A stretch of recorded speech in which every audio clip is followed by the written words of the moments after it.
It's gone! Anyway. Okay, I know, different angle, right? I'm standing up.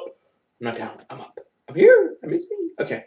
So, now, I've got a few little projects for the channel that are in the works. I got a couple surprises lined up. One's around my birthday, and one's like later on, but I'm trying to think how the birthday one's gonna go, but what is that noise? I don't know. Well, anyway, you think it's my neighbor? I've lived there, what, 2 years, and I don't know what's going outside yet. Anyway, so, one of the stories is, and this is because Kendra, you said, I want to see more of your life experiences. Well, you're going to get a big one right now. This happened, I still worked at Giant Eagle. Giant Eagle. Giant Eagle. Big Bird! Anyway, when I worked there were several things that happened in the course of 6 years. The situation where when I worked the overnight, the lights would go out. I would have like work in total darkness. I've done that already. I had a girl came in a long time ago. This was actually right when we first opened because where the Giant Eagle now is, that used to be a Food Lion. Well, we ended up getting to when we were like working overnight. When I worked the overnight 10 to 6. That was the thing. But I never left at 6. I was always there like 12-hour days. So I was there a lot.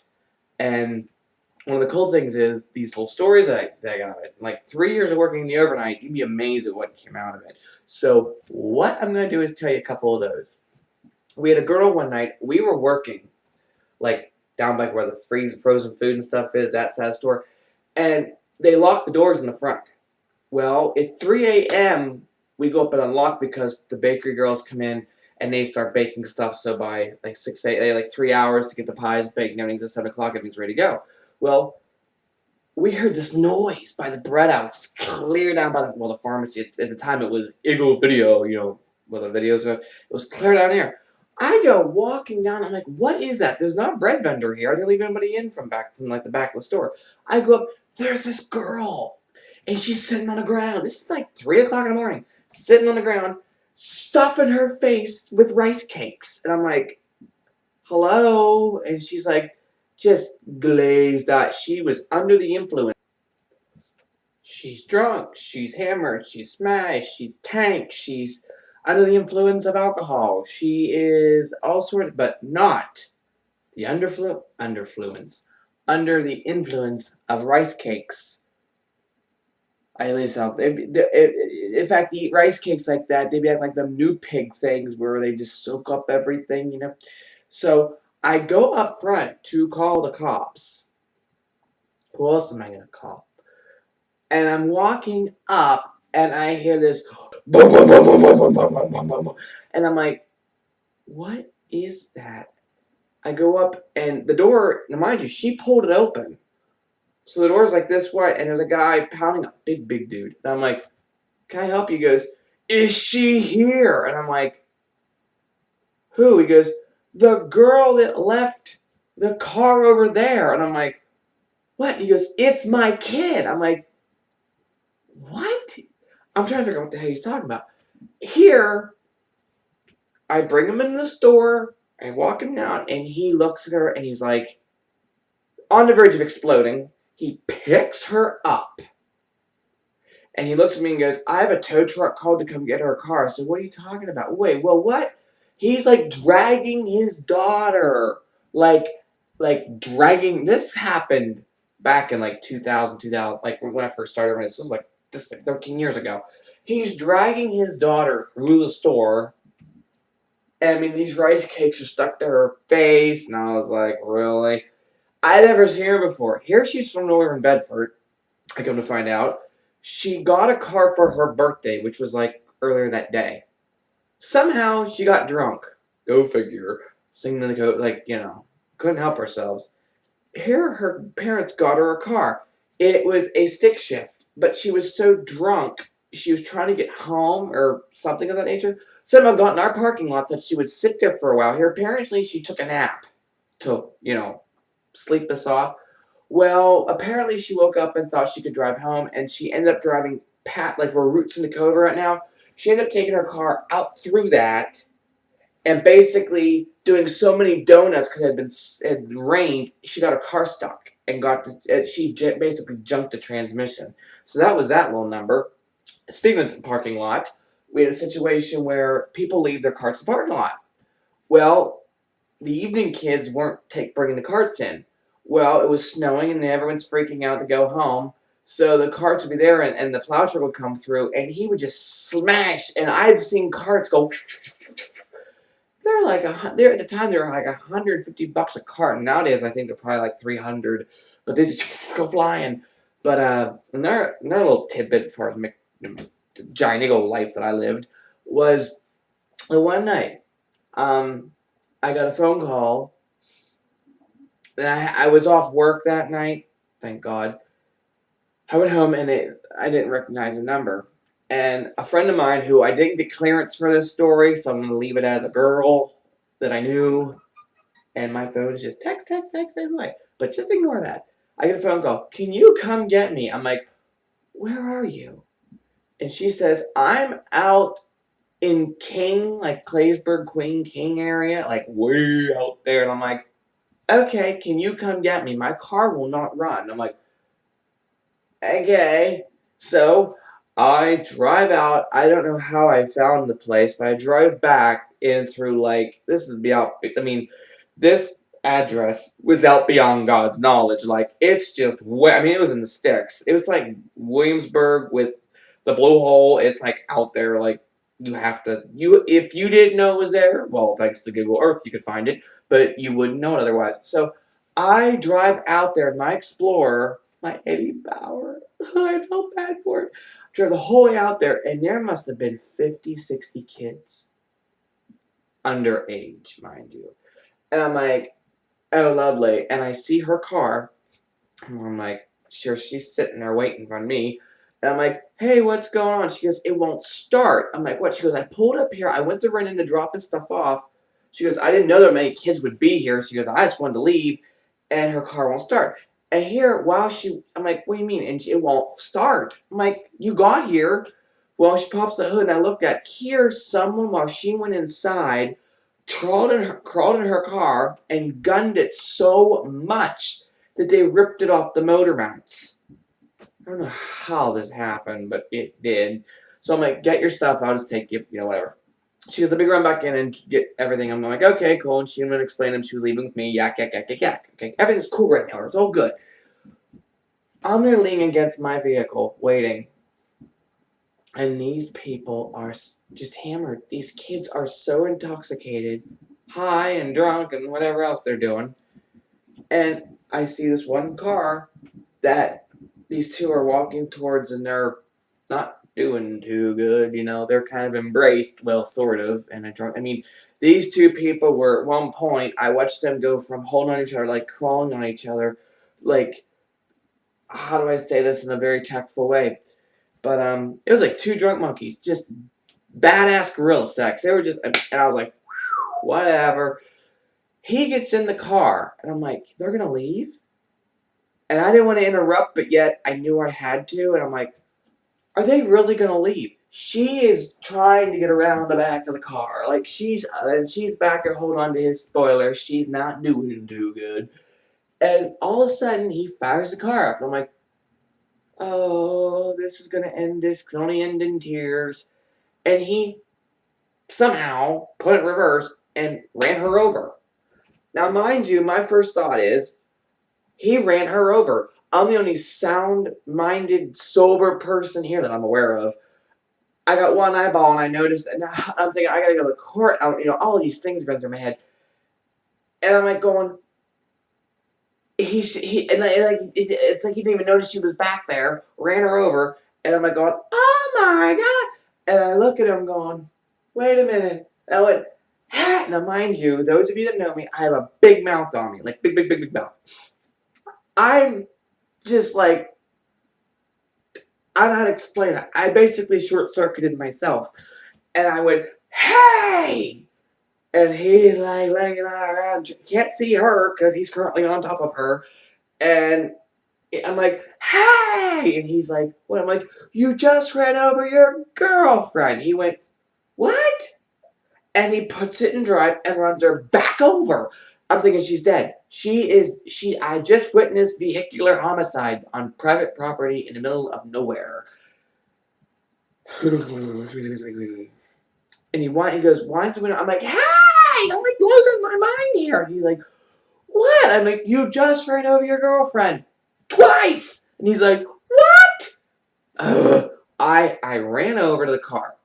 She's there face down. I'm like, she's dead. She's dead.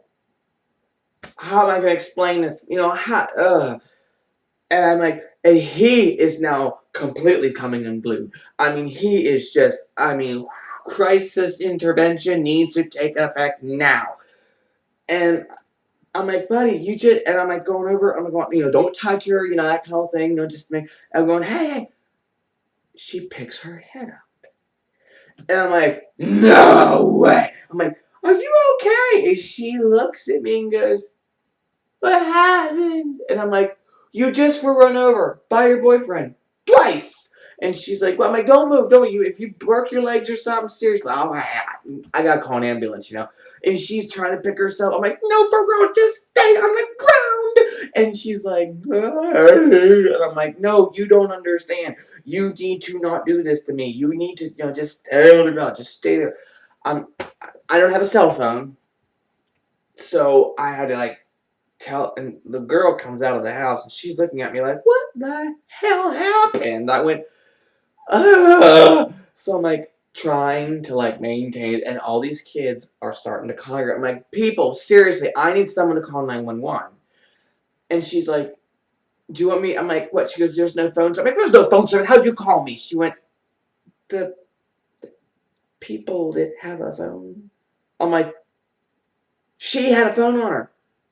She did. I'm like, and everyone's just kind of standing up, no one's really doing anything. I think they thought they were tripping or something. And I'm like, So she lifts herself up on all fours. I'm going, you can't be that hurt, or she's in a heck of a lot of shock.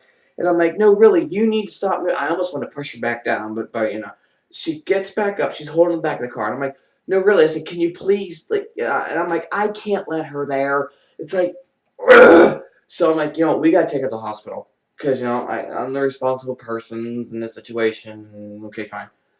We get her in my Explorer. She is absolutely drunk. She reeks of alcohol. And I'm sure there's other stuff in her system as well. I just don't know that yet. We're driving along 99 out of Bedford. I get back to Sproul, if you will. Well, Bedford County away. And we're going to go to Nason. I should have gone to the Bedford, place, but didn't. We're driving up, and she says, I think I'm going to be sick. And I'm like, no, not here. I peg the brakes, throw her head out the window, and she proceeds to put whatever concoction she was sucking on are now on display running down the side of my vehicle.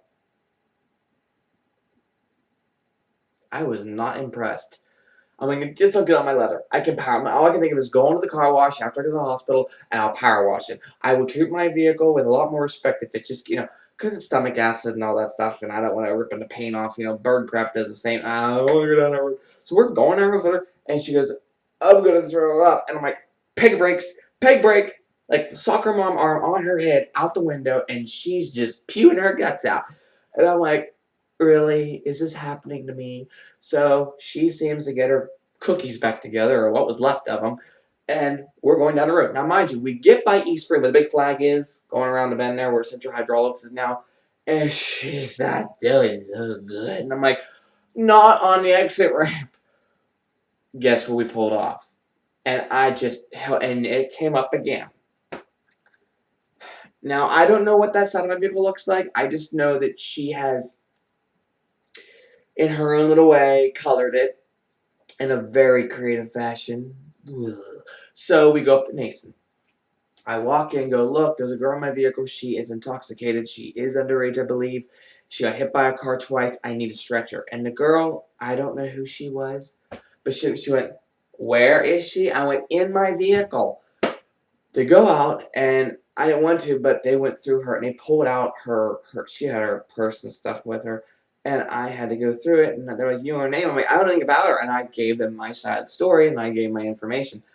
Like, you know what? I can call her parents, I guess. And they're like, well, we'll call them. I'm like, okay, great. And I waited, and here, long story short, I ended up being the one to call. And I'm like, hello, do you have a daughter by chance? And he goes, which hospital is she at? And I went,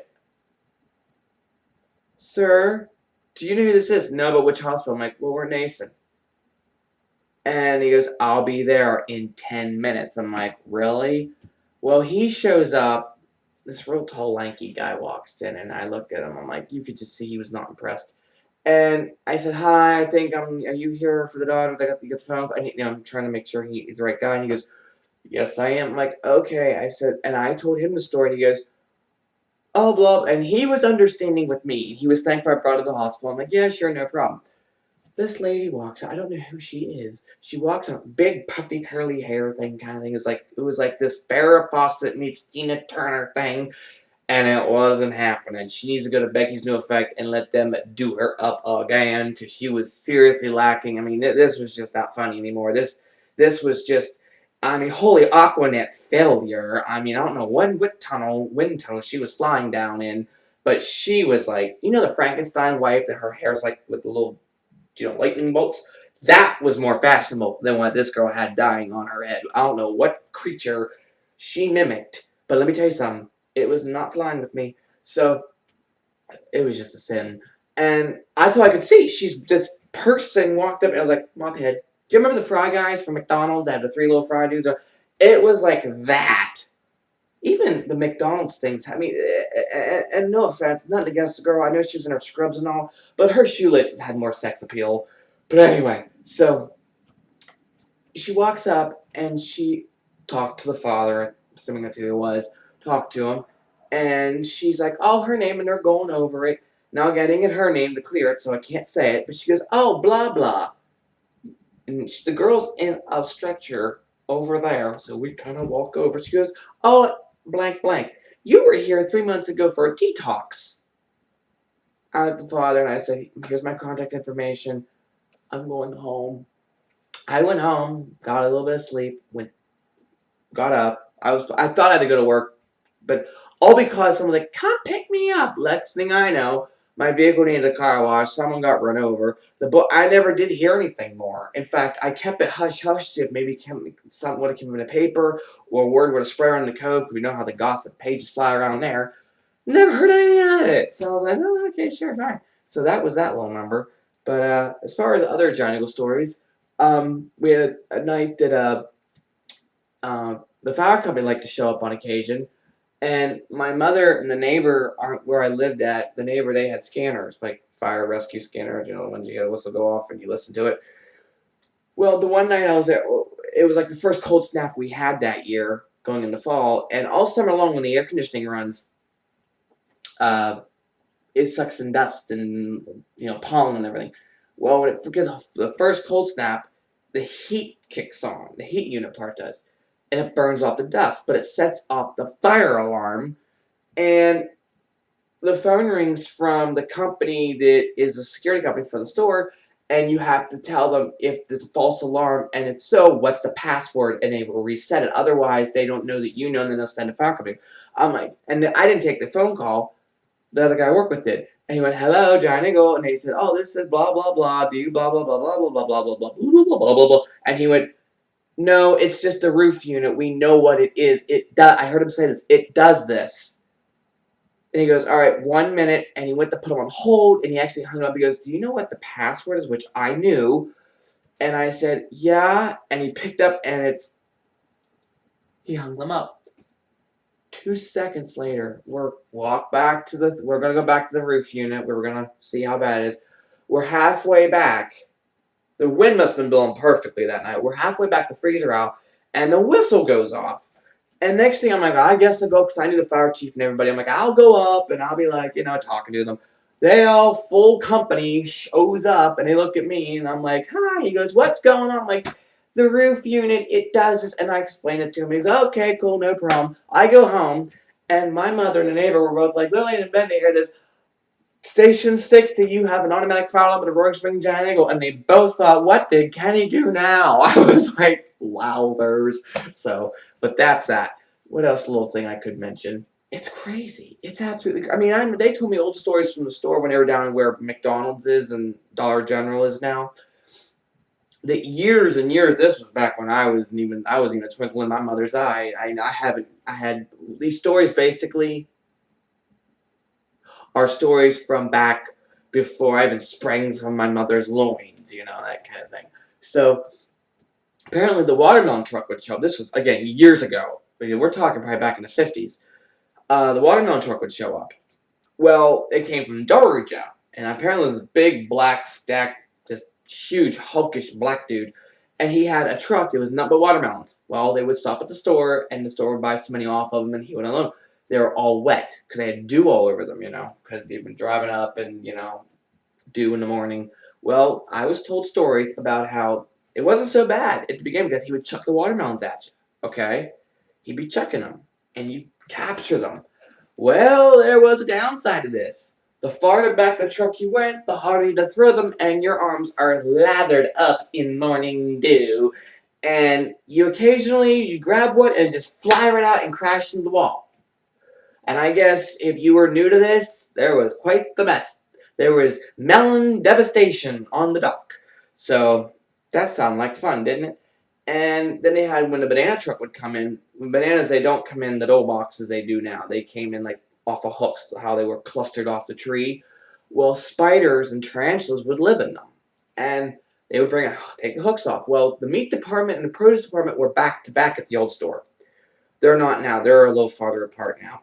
But here's the thing. They would have illegally sized knives back. Well, nowadays you can't do it, but back then they had illegally sized and oversized knives for this one reason. When they bring these bananas in, they hook them up, and as they were whacking them off to put them on the floor, tarantulas would fall out. Well, if you see a mother of a tarantula this big that falls out, people would be panicking, and they would start pounding on the wall, and that was the meat department's cue to come over here, and I figured they'd come over and how do I say this, throw a box over it or something, or nothing that simple. They would come over and start throwing illegally sized knives at this thing until they would hit it. That's what I was told. It sounds like a cool story. How true that is, I don't know, because that would be a lot of meat cleavers flying. I got one eyeball. I'd be taking cover, find a bunker or something. There's that would just be crazy. So, but yeah, there were all sorts of little things like that. As far as life experience with the store, I got to experience making bales. And the cardboard baler and the plastic baler. Well, in the Coke syrup, the fountain drinks stuff, well, they come in those bag-a-box thing where it's like a foil bag forced into a cardboard box with a little nozzle on it. Well, the one time there was a wild cherry Coke one, and it was dead. Well, they thought it was dead. So instead of throwing it in the garbage, they threw it in the plastic baler. Well, over time, the plastic baler takes forever to fill up because you can really crush this stuff down. Well, they went to make the bale, and they were throwing this rod thing through to make holes throughout the wire. Well, no one knew that there was this foil bib, if you will, or it was like a bag, but it's foil, of Coke syrup, cherry, that wasn't totally empty. And it was under extreme pressure, getting crushed while ramming the stuff through. Of course. Whoever it was throwing it and it wouldn't go, and they're trying, and they're trying, and they're trying, and I guess they worked and worked and worked, and finally, I guess they turned around, held on the wall, and just donkey kicked, you can't see, but my leg just went that way, and just donkey kicked the bar through. Well, when it did, it ruptured that bag that was under a lot of pressure. Guess what happened? It was, from what I would explain, it just exploded syrup out over the person, the person was covered. To me, if I would have seen this, the way my brain would would give you a good picture view of this idea, it would be like they were having sex with the plastic bale and it lost its virginity. Wouldn't that be interesting?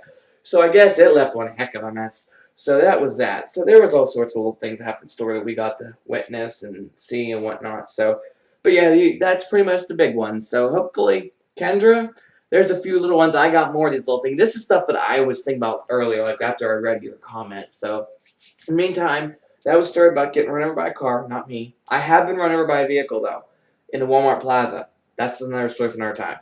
I have stories. Jeff, I have stories of the library I gotta get on. That one about it being haunted. Yes, people, that library, that was fun. The stuff that went just the randomness. And that's the thing. That's a good word for me, very random. So, let me think. Was there anything else to tell you? Or is that pretty cool for right now? I don't know. This is a long one. This is probably one of my longest video. But it's worth it. So, okay, people. I'm gonna leave it be for now. But keep the requests coming. Make suggestions. Feedback is always welcome. And until next time, see you people later. So, keep rocking, keep rocking, keep rocking, keep. And yes, I am working on a singing thing, sort of, for Jess, because she asked. I'm still working on it. So in the meantime, I'll see you guys later. Take good care. Good night. Keep rocking. See ya.